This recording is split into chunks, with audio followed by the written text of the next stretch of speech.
got my headphones. Angela reached into her top desk drawer and retrieved a set of white earbuds. Always keep a spare, and you're welcome to it. Cooper gladly took the gift with a smile. Thanks, Angela.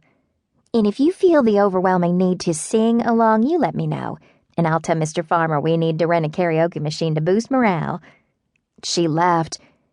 Better for you to ask than me. Cooper teased. He won't say no to you. He'd better not, Angela replied, grinning. If he does, you can be sure he'll be in trouble. But he's a good man, my Mr. Farmer. I doubt he'd get into trouble.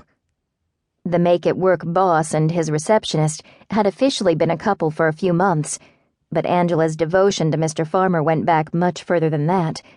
For years, Angela had swooned over him, even though he'd always reminded Cooper of Danny DeVito, and for years, Mr. Farmer was oblivious.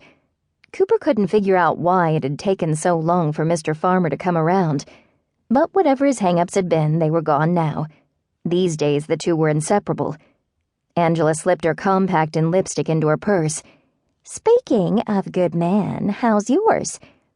Nathan's good, Cooper replied, playing with one of the roses in the bouquet on Angela's desk. Same old, same old. Angela arched a brow and gave her a look.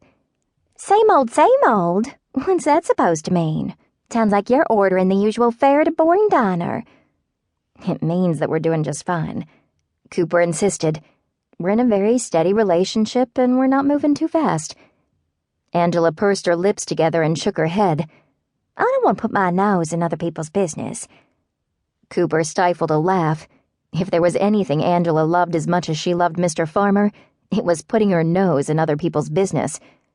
Just say what you're thinking, Cooper said. Don't make me pull it out of you. All right, then. Angela smoothed the front of her blouse, sat up straight and looked Cooper in the eye. You say you're not moving too fast, but are you moving too slow? You've been together more than a year now. Any talk of wedding bells or a future together? Cooper felt her neck get hot, and she rubbed it to try and hide the redness that always accompanied the uncomfortable heat.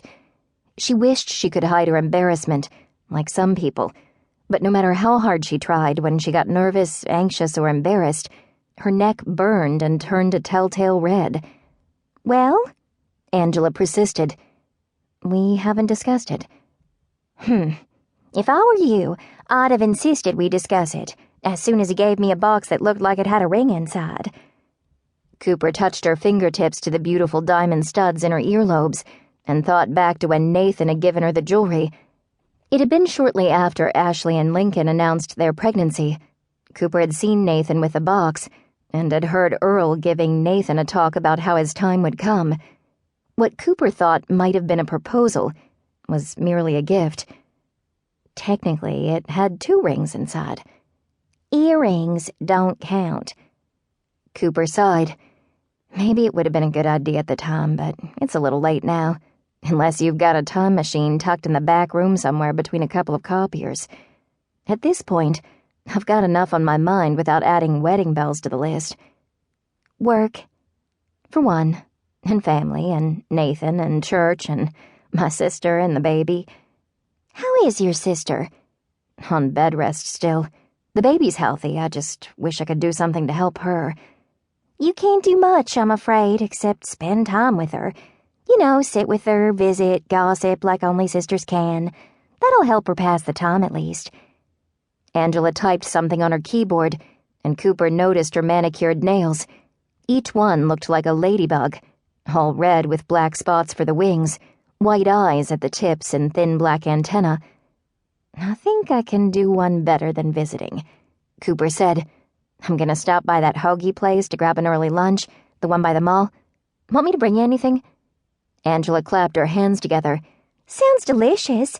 How about a turkey with mayo and all the veggies? Actually, make that 2. I was gonna go pick up something for Mr. Farmer in a bit.